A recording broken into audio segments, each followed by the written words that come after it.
Good afternoon and welcome to the Volunteer and Combination Officer Section weekly webinar series. You're really in for a treat this week as we have a very experienced chief officer who's going to share information about the role of the public information officer and working with the media. But before we do that, we have some housekeeping things to do. The audio is being broadcast over voice IP. If you should have problems, I will be monitoring the chat room. You can go to the chat room or you can go to webinars@ifc.org and we can see if we can try to help you. If your machine should freeze up, log out, log back in. It doesn't, you won't, just because you log out doesn't mean you got to have a new password to log back in. So try that. We've had several people, including the instructor once in a while, who freezes up and they just log out and log back in and we're back in business. We do have Chief D'Alessandro's handouts.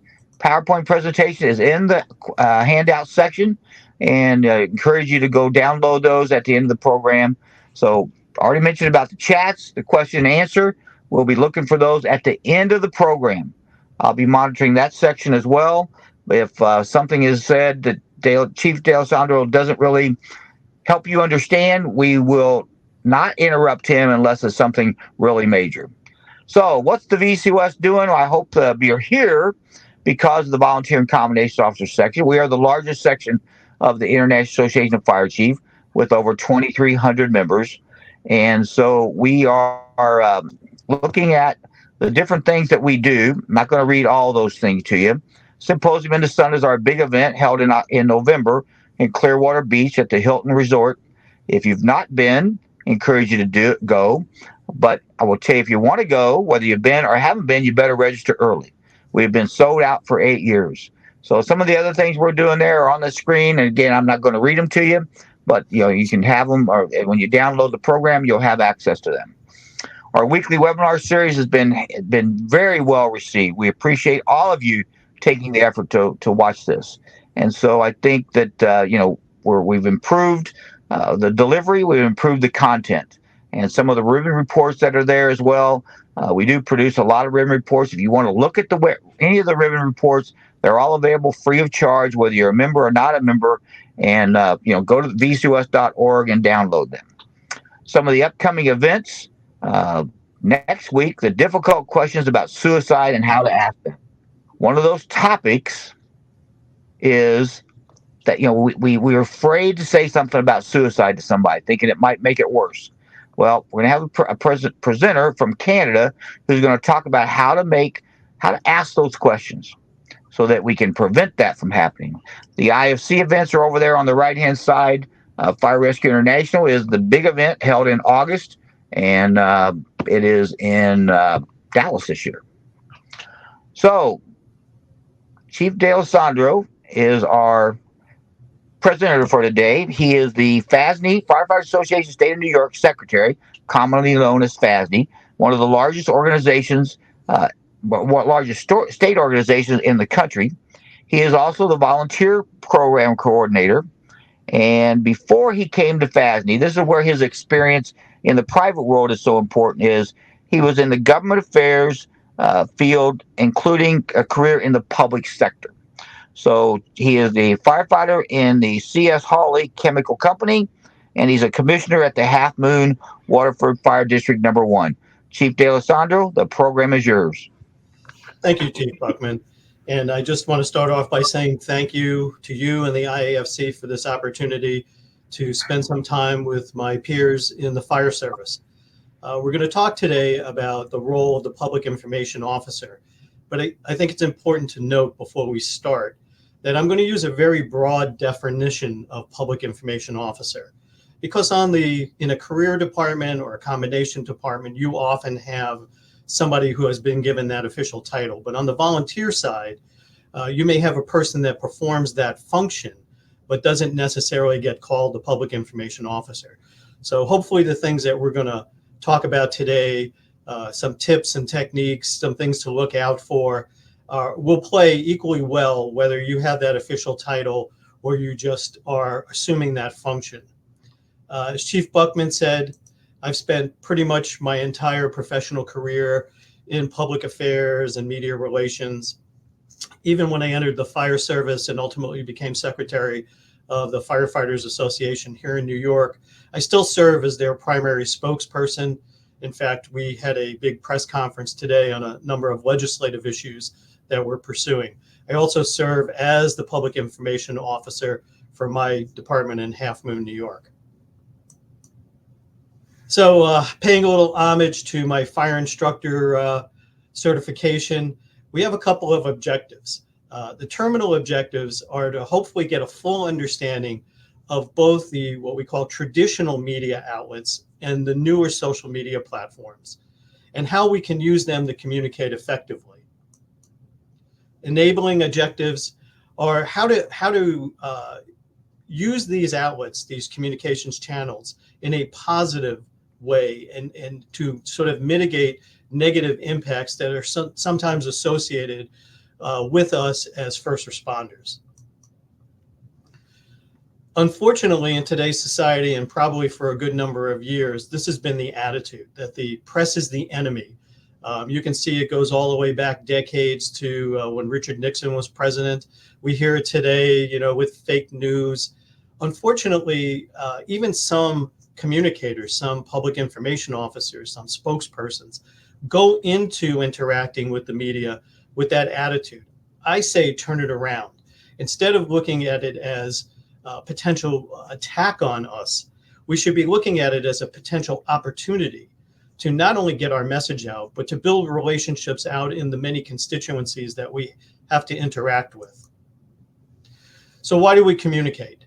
Well, as first responders, we sometimes have to justify the need for resources or the way we acted on an emergency scene.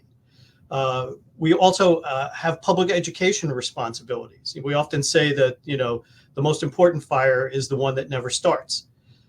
In many companies, on the volunteer side, we have fundraising activities. Certainly recruitment and retention used to be largely a volunteer department problem, but we're seeing more and more that even on the career and the combination side, it's hard to get young people interested in becoming firefighters. And then we have things like FOIA requests and relationship building. Now, I've put that in green because I think it's an important point. We should not just be communicating with our communities when we need something or when we're on an emergency scene or explaining something that happened. Communicating with our constituencies, with our communities, should be 7 days a week, 12 months a year. We should be building those relationships so that when something happens, we are already established in that community. We already have our contacts and people know who we, the fire department, are. Who do we connect with? Well, maybe back years ago, we were just emergency responders, but we're not that any longer. We are community service organizations. And as a result, we have many constituencies that we have to interact and communicate with, not the least of which are our taxpayers. But we also deal with the media, elected officials, community groups, and opinion leaders, people from other organizations that sometimes comment on our operations, or sometimes we need their help to achieve our goals. So we're going to start off with the public information officer. Essentially, that person is the face of the department. Now, oftentimes, the chief, the deputy chief, the assistant chief is the one that's dealing with the media, especially on an emergency scene. But I strongly would recommend, from my experience, that let the chief and the assistant chiefs and the deputy chiefs take care of the operations side of things. Have someone who is comfortable dealing with the media, preferably somebody that's got some experience, perhaps in their professional life, or just doing it for other organizations. That's the traditional flow chart. I included here just to emphasize the fact that the public information officer, the spokesperson, the person dealing with the media, is not necessarily in the flow of command, but needs to know about the flow of command, needs to understand what's going on, to have constant, updated, relevant information, because the media won't wait, especially on an emergency scene. They're all trying to outdo each other to get to the broadcast quicker than their competitors. So the public information officer is critical in feeding that information to the media. So what are our roles? Perhaps most, frequently it's during an active emergency or a post-incident inquiries. But we also have to deal with routine inquiries. We have to have stakeholder outreach, build those relationships. And there's also pre-planned events. We call that sort of soft news, where we might have a news conference about a fundraising activity or something that the fire company is doing, or even part of a recruitment and retention drive. When we're on an active emergency, we obviously try to operate within the incident command system. It's much more structured, much more formalized. Again, the public information person, the spokesperson, is not necessarily in the flow of decision making, but can offer advice, can be an advisor to the incident commander. Certainly, they help determine the message. They don't necessarily dictate what the message is, but they consult and offer advice on what type of information and how to present it. We're going to talk a little bit later on in the presentation about what the media expects and sometimes demands versus what the department or the communicator can say at any one point in time. What's our responsibilities? What does the media need? Well, they certainly need prompt answers to inquiries. They need access to the scene within reason. They all think that they can be, sort of right next to us as we're pulling the hose line into a building. But we all know that's not practical and at times dangerous. So we've got to have a process. We've got to have sort of an SOG of how we're going to deal with the media, how many updates, when, where they're going to be restricted to. Public information officers should have a respect for deadlines, but not be driven by them. I know early in my career, reporters always say, I need to get an answer by 3:00. And, you try to do your best. You try to give them an honest answer with the most available facts that you have at that point in time. But rushing to meet a deadline often can get you in trouble. Sometimes it's just better to say, I don't know at this point. I'll try to find out and try to meet that deadline. But, I strongly advise, don't be driven by deadlines. Try to meet a reporter's requirements, but don't be driven by them. How do we notify the media? Well, in a number of different ways, and those ways are growing every day. We can issue media advisories and or press releases. We can make a spokesperson available for interviews. We can try to make an event as newsworthy as possible. We can create a website that's going a little more into the more of the social media, new media type avenues of communication. I would caution you, the one bullet here is always remember, everything is on the record. No matter how good a relationship you may have with a member of the press, member of the media, always consider everything to be on the record. When you give background information, make sure it is just truly background and not sort of, I'm going to let you know, or, I'm going to say this, but please don't publish it. I've made that mistake early on and I've learned the hard way. Social media, it's an increasing challenge for many organizations, especially emergency service organizations, because in the past with print media and even to some degree television, you had some time to update a response or to correct some incorrect information that might be out there. But social media is rather instantaneous. As you're being asked, the answer is going out. So we have to be really careful and a little more cautious when we're dealing with the new media. Pre-planned events. Include your public information person, your communicator in the planning from the start. Whether it be fire safety education during October, whether it be a fundraising activity, don't leave it to chance. Don't think that the media is just going to show up. There's a lot of things that go on in every community, and you really have to provide that hook for the media outlets to come and cover your story. They're certainly there on an emergency scene or when something goes wrong, but remember, this is a 7-day-a-week, 365-day-a-year opportunity to present your department in the best possible light.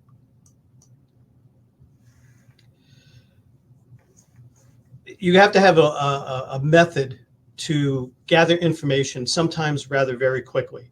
So, we can use the dispatch center We can use the chief's office. We can have responses from team members on an emergency scene.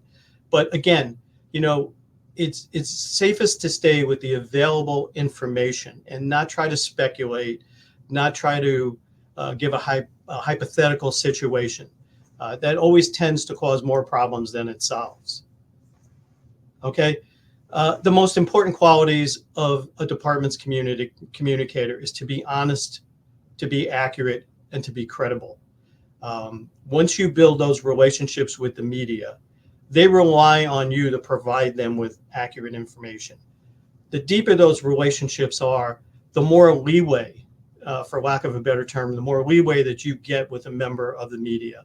The more they trust you, the more they're going to present what you're saying as accurately as possible. So, little communications SOG here. You got to be believable. You have to be understandable. You have to be relevant. And I think most importantly, you have to be consistent and sustained. That goes back to, don't just try to attract the media to your story when you need something or when you're on an emergency scene. There are multiple opportunities in the many different things we do as first responders to get the media involved. And when you do have that situation, that emergency scene, where maybe something unfortunately goes wrong, the credibility that you've built up on all those other stories will benefit you substantially. Let's take a little bit look at the media landscape. The traditional media, as we call it, television, radio, print, they're still there. I mean, we can have a lengthy discussion about, how much are they waning? Do people really read the newspapers anymore? But I think we have to be adept at utilizing all the communications channels that we have available to us. Especially on the local level, oftentimes I hear that, newspapers are on their way out. But if you really think about it, a lot of local news is distributed to our weekly newspapers, our penny saver, our shopper type newspapers. And those are good vehicles for a department to get out sort of non-emergency messages, non-time sensitive messages. Radio, many of us commute to work every day. I know coming to work and going home at night, I have the radio on all the time. So, I think it's a good resource for us to utilize.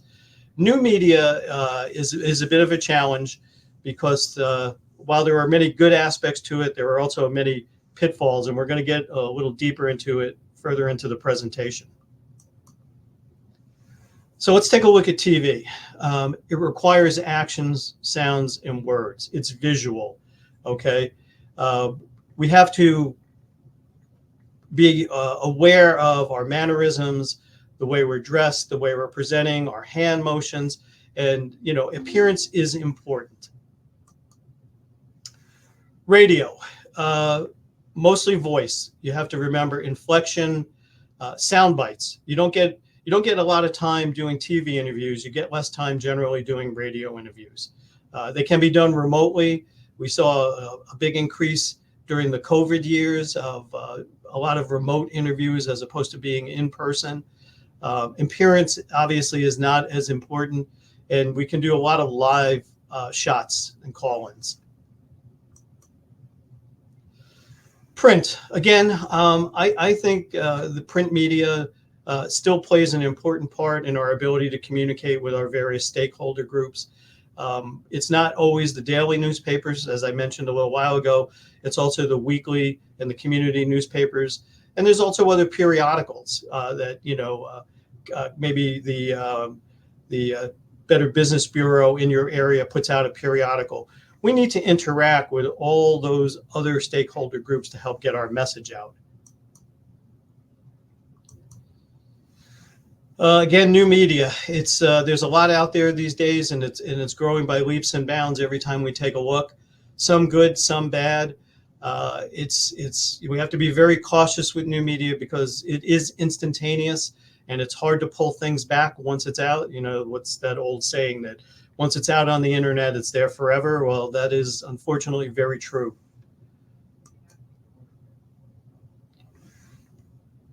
So looking at new media, again, there are many positive aspects of it. We can use it for recruitment and retention. We can use it to communicate with the membership of our own departments. We can use it to increase department morale, certainly, and especially during certain times of the year, to get our fire prevention and fire safety information out there. We can communicate department business matters. I think in many communities, people drive by the firehouse and they're sort of a little mystified as to what goes on behind the bay doors. It shouldn't be that way, because ultimately those are the people that support our operations through their tax dollars and the money that they donate to our various departments. We need to build those relationships, and we need to make them understand. That also plays a part in recruitment and retention, because the more people understand about the integral role that we play in our communities, the more apt they might be to want to join in some capacity. But there are also pitfalls. Again, the media quickly latches on something controversial, something negative. So when something goes wrong, either by a department or by a member of a department, it shines on all of us. It spreads quickly. It could potentially increase liability and complicate litigation. Hopefully we're never in that situation, but given the nature of what we do, that's always a possibility. It can lower member morale and affect retention efforts. And certainly, bad stories don't bode well for us asking people to become one of our departments. This is just a few examples. You see this all the time. Some people in the first responder community love to pose in front of fires, or love to be talking to somebody with that shot in the background of the roof on fire. You really need to be cognizant of that. And the public information officer, in addition to being the communicator, has to also be something of the watchdog to see that these types of things don't happen. Inevitably they will, and it is going to fall on the public information officer to sort of explain why this happened and what steps are being taken so that it doesn't happen again.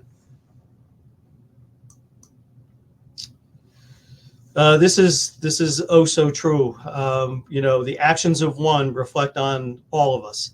So we have to be very careful. It's not just about our individuality and our ability to express our opinions. We always have to put what we do and what we say in the context of all our brothers and sisters in the department.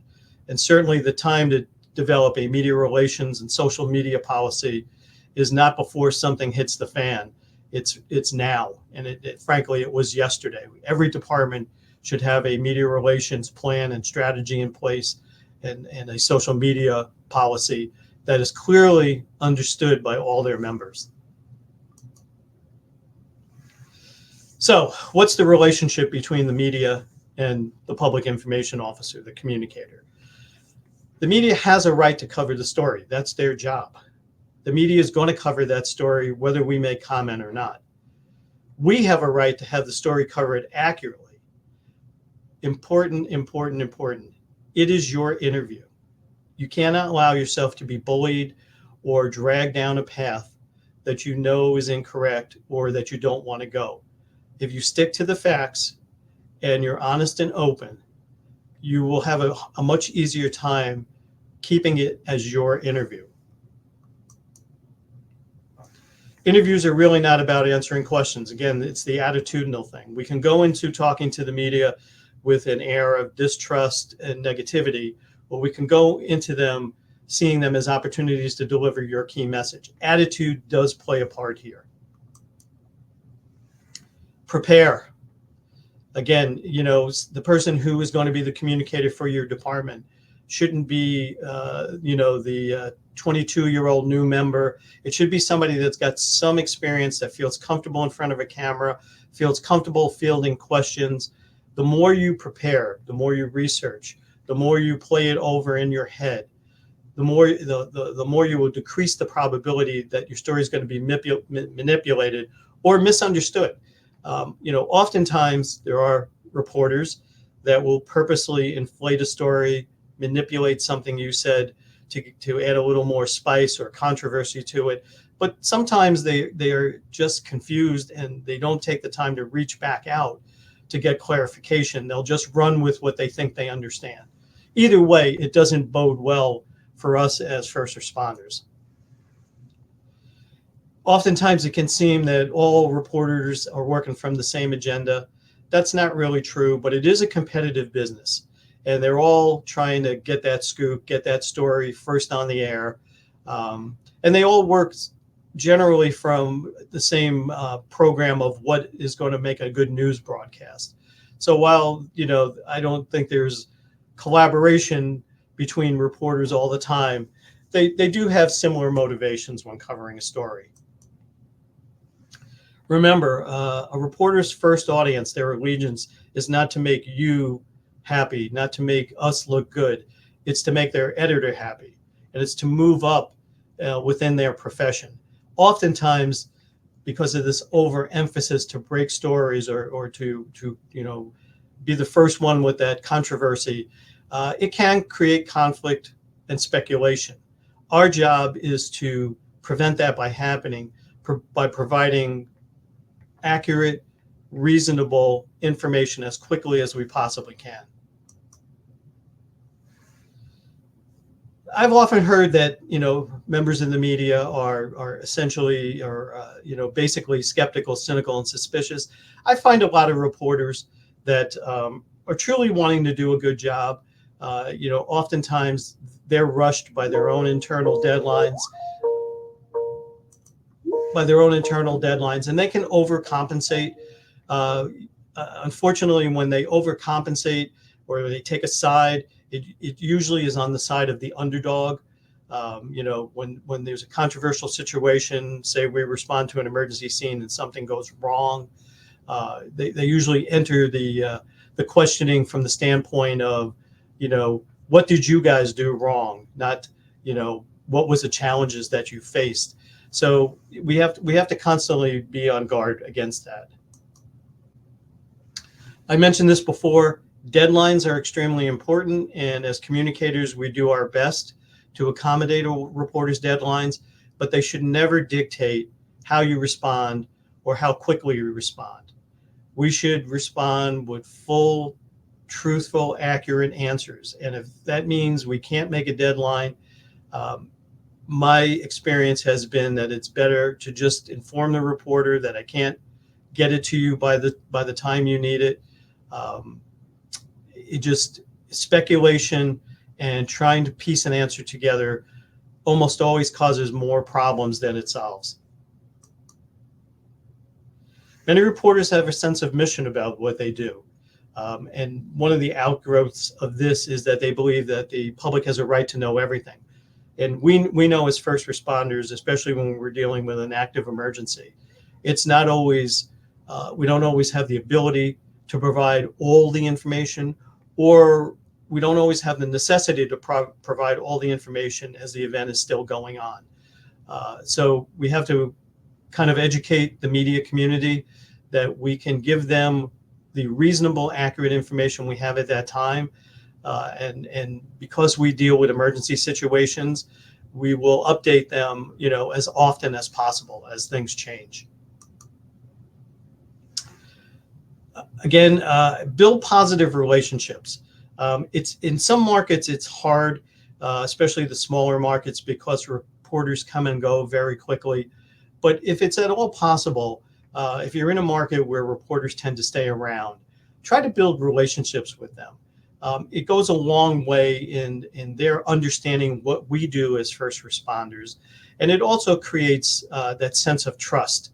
When you have to tell a reporter that you have a good, solid relationship with, look, I can't give you that answer. I don't have that answer right now. The relationship itself allows for an understanding of that. So personal credibility as a communicator goes a long way. I'm going to skip over this for time. When you respond, simplicity communicates best. As in our profession, we use a lot of acronyms. Sometimes when we're talking to people who are not in the fire service, we just assume that they understand the terms and the phraseology that we throw out. But reporters don't. You have to remember that a reporter may be covering 4, 5, or 6 stories a day, and on different beats. So we need to keep it simple. We need to make the statements to the point, but not being curt or dismissive. Avoid jargon. We certainly know as first responders, we have a lot of jargon. Unfortunately, when you confuse a reporter, oftentimes they won't take the time, or they don't have the time to clarify it, and they're just going to go and write the story based on what they think they understand. And sometimes that doesn't work out too well for us and for them. Try to be interesting. Use it, you personalize it, use analogies, use anecdotes, use stories that you've experienced as a first responder. Again, the reporter is merely the pass-through between the department and the community.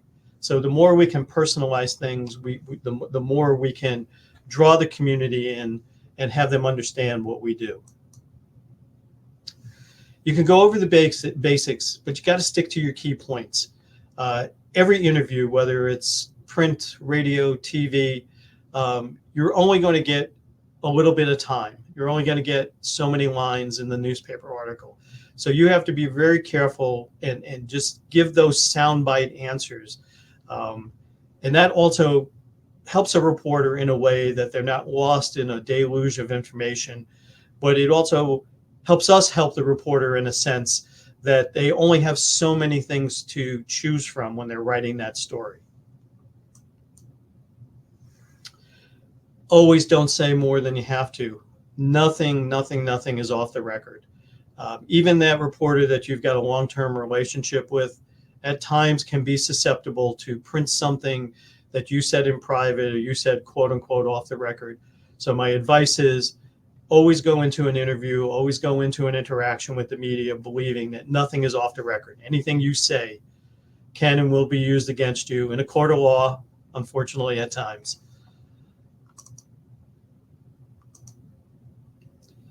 Don't rush. Be cognizant of a reporter's time, but certainly don't rush. And that's where preparation comes in. That's where experience comes in. Knowing those 3 or 4 soundbite answers that you want to give to the reporter that they can frame the story around. No comment is a comment. Now, that's not always a bad thing, but it depends on how you say it. When posed with a question and the answer is simply no comment, it creates an air of suspicion. It leaves a lot of room for a reporter to interpret what they think you might be saying. If you don't have an answer to the question, just be up front and say, I don't. I will try to get it to you. I will try to get it to you by your deadline. But again, trying to sort of piece together an answer, trying to use a hypothetical situation or a maybe, usually winds up doing more damage, and you spend more time trying to correct it than it's worth. Reporters will respect the fact that we don't always have an immediate answer. We can't answer every question right then and there. So we shouldn't run away from it. We should just be upfront and honest. If we can't answer a question, tell them at this time we can't, and we'll do our best to try to get that answer before they need to go on air or go to print. Inevitably, there's going to be outdated or incorrect information that gets out there, whether it be because of our fault as communicators, or because of the way the reporter misunderstood something, or simply because the way they wrote the story. Never take the attitude that it's already done, it's happened, there's nothing I can do about it. Correct the erroneous information. If for nothing else, even if you can't get the proper information out there in a timely fashion, it's going to establish that relationship you have with that reporter for the next time. Okay, they're going to understand that either through our error or their misinterpretation, they made a mistake, but we're taking the time now to explain to them why it was incorrect. Avoid discussing hypothetical situations. You'll wind up getting into a loop with one hypothetical situation growing into many offshoots. it really doesn't serve any purpose in terms of us explaining what's going on, or it doesn't help even a reporter trying to write that story in a effective, factual manner.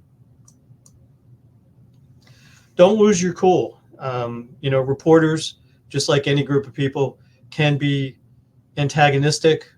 They can bait you, they can goad you, especially if you're talking about something that's controversial or something that didn't go exactly the way we would have hoped. It is your interview, and it is your responsibility as the department communicator to control it.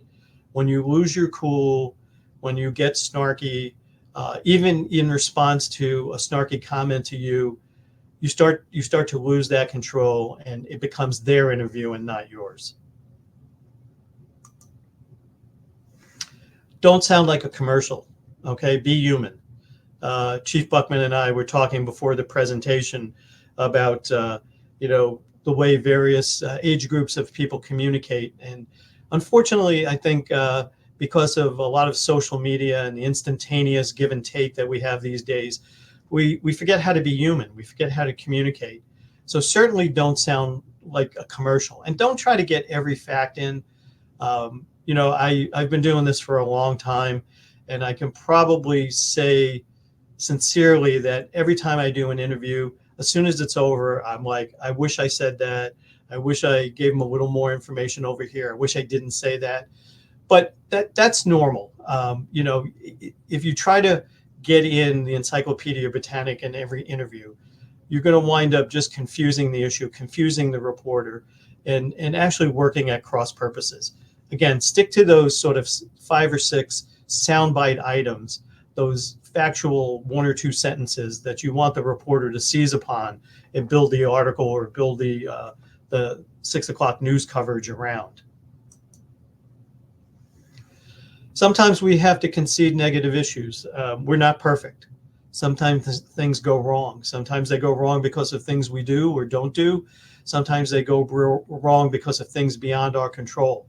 Don't run away from it, okay? Concede the negative in the briefest way possible. You don't have to belabor the point, but it is critical that if we are addressing a negative situation, that we give a sense of confidence to the media, who hopefully convey that to the community by describing what positive steps we are taking to either resolve a problem or to make sure that a similar problem doesn't happen again in the future. Again, it's your interview. Turn the negative into a positive. We have the ability to do that. Oftentimes, reporters, fire multi-part questions. If you've ever seen like a White House press conference, they go on a speech. The question becomes a speech oftentimes. Try to take some notes. Try to answer them part by part. But there are sometimes when a multi-part question is asked that you just don't want to address certain parts of it. Again, retain control. Answer the parts that complement the message that you want to get out at that point in time.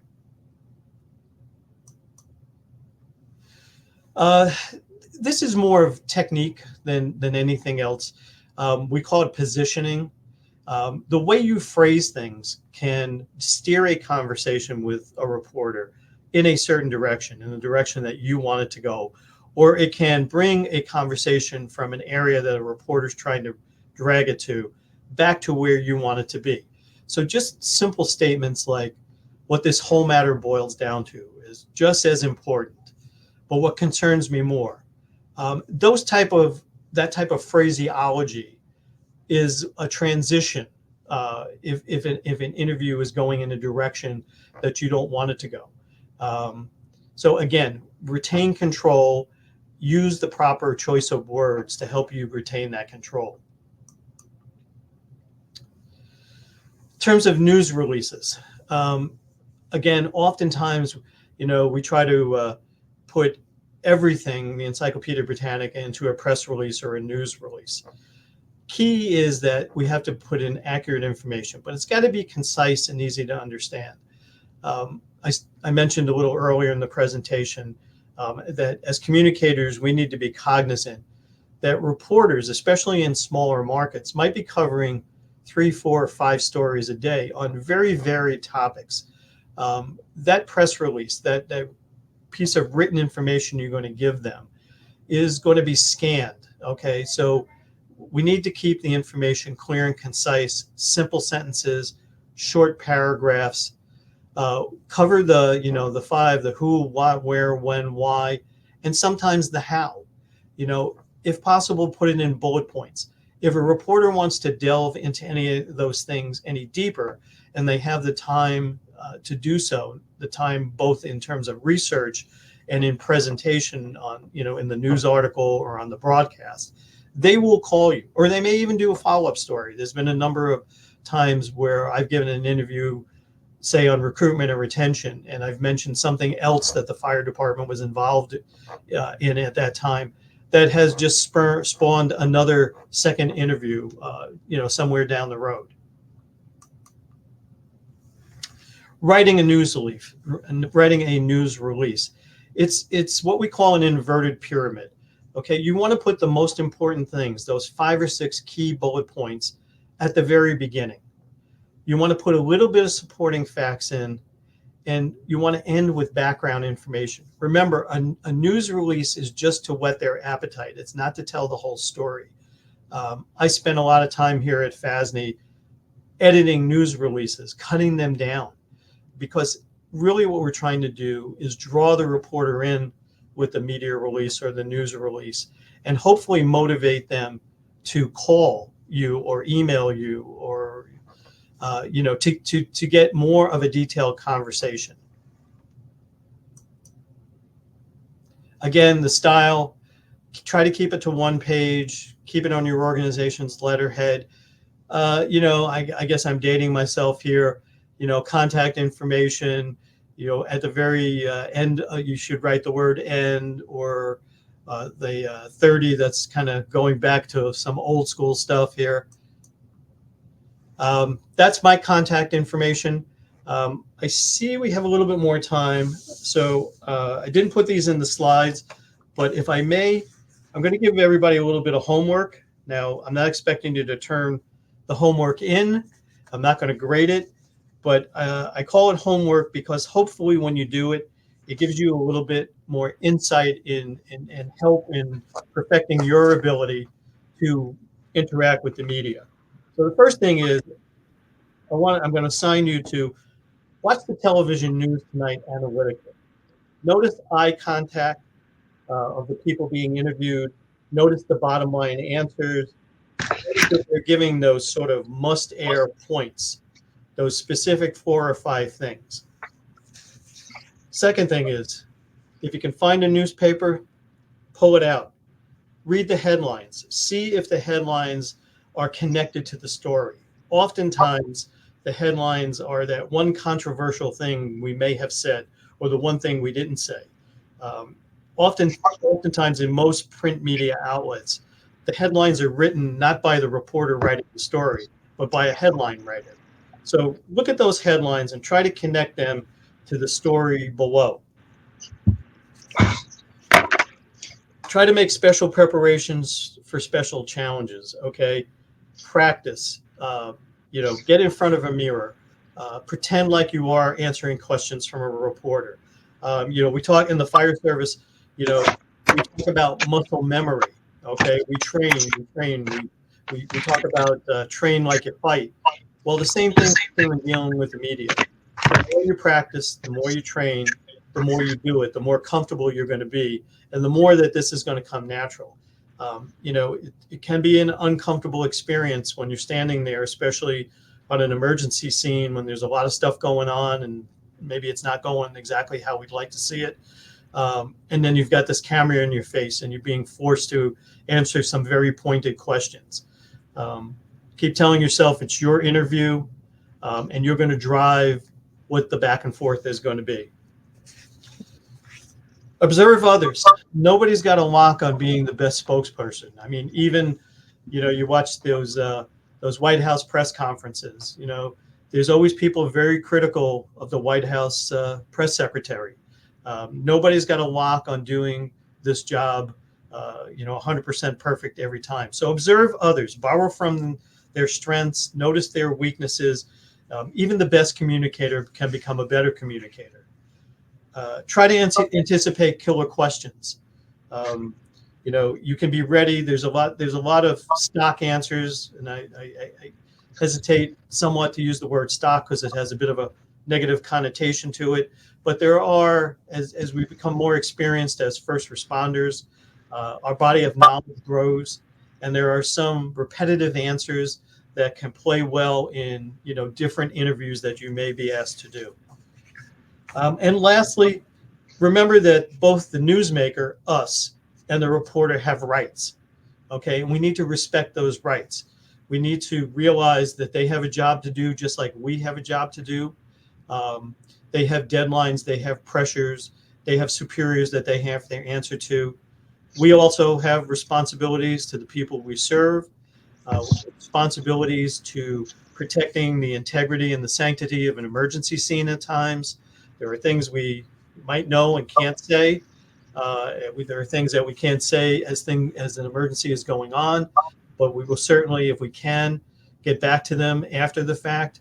And again, it all goes to practicing what we preach and building those relationships.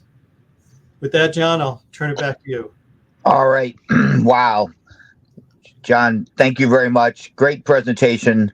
Paul Giuliano sends his regards, says he's a friend of yours. He says he'll send you at another FASNY event. But you use some words here that we sometimes forget about. And but you talked about credibility and how the job of a PIO is to be credible. And so if you want to elaborate on that just for a second. Yeah.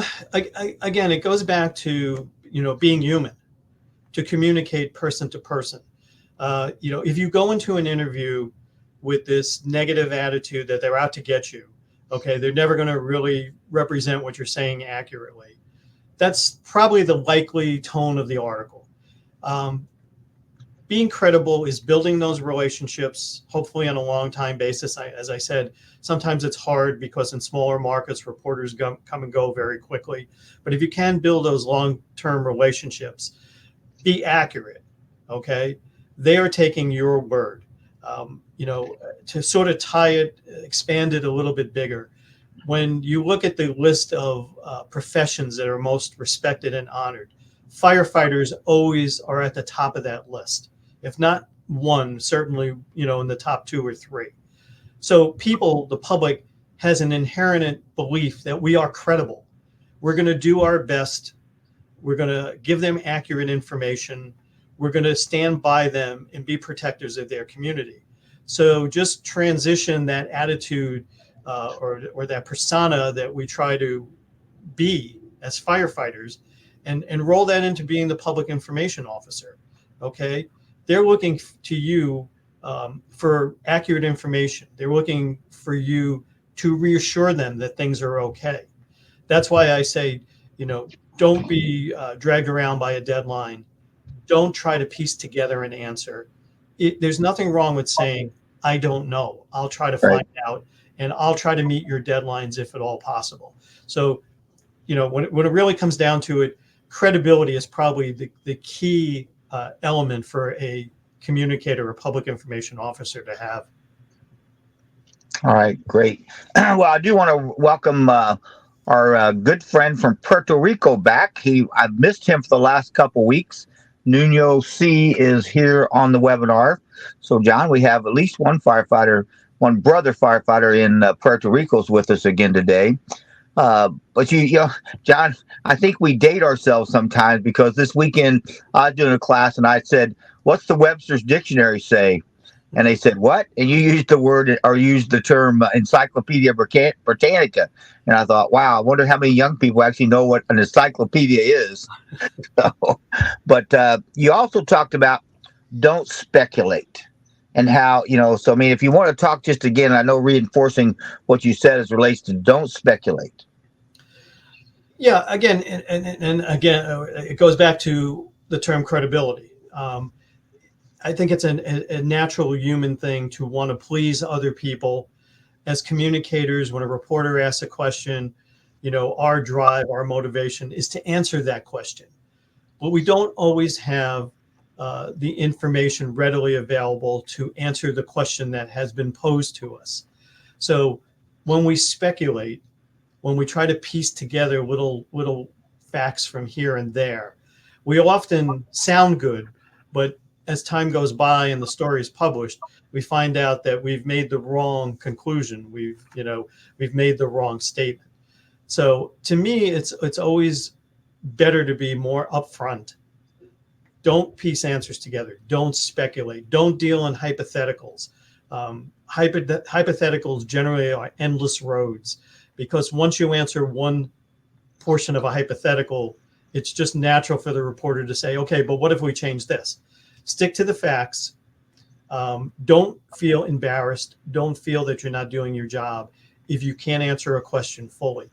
I sound a bit of a broken record here, but I always think in the long run, it's better to say, I don't know. I'll do my best to find out. Speculation leads to interpretation. Interpretation then leads to inaccuracies, and inaccuracies result in a bad image for a department. And it's hard to pull those back. Right. Well, great, John. And my final comment would be is that, and you said this in your presentation, and it has to do with sometimes you need to learn when to shut your mouth. Is don't say more than you must, and how that can sometimes come back to haunt the PIO.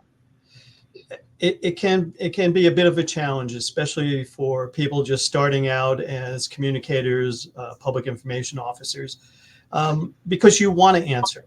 You want to be able to give not only the soundbite, but all the supporting documentation that goes along with it. But I say, treat it as if we were fighting a fire or responding to an emergency scene. Deal with the question at hand. Deal with it as succinctly and as directly as possible. If the reporter wants more, they will ask you. We have a tendency, just being humans, to want to say more and more and add just one more comment. But again, remember, reporters are dealing with multiple stories a day. They only have so much airtime or so much print space. All that stuff that you're throwing at them only serves to sort of confuse them at times, or serves to give them a difficulty in choosing what they're actually going to use in the story. Answer the question succinctly and to the point. If they want more, they'll make it known. They'll come back to you for more. Yeah. Well, thank you, John. I don't see anything in the chat or question and answer section. So great presentation. I want to thank everybody who attended. And I got a couple of slides here at the end, but hey, they're not moving. So just to remind you that the webinar is recorded. You will get a survey at the end of this. You also will get a certificate. So for those of you that need or want a certificate, you'll receive an electronic certificate. But share the recording with people you know that you think it will be of value to you. Maybe use it in an officers meeting or something like that. So we think the things that we talk about here can help you become a better officer and maybe even lead your department down a better path than where they're heading today. So Chief D'Alessandro, you have any closing comments? Just that I'm always available to help somebody with an issue. Again, if I don't have the answer, I'll do my darndest to find it. But if anybody has any questions regarding the presentation or with a situation that their department might be facing, please contact me, send me an email. Again, nobody's got a lock on the best way to respond to the media or how to present a department. But if we work collaboratively, we'll always wind up improving the situation and be able to deal with the media in a better fashion. All right. Well, again, for all the students that attended live, thank you very much. For those of you that might watch this in a recorded format, we also thank you as well. So with that, we will be ending the webinar and signing off. So God bless and take care of all of you. Be safe.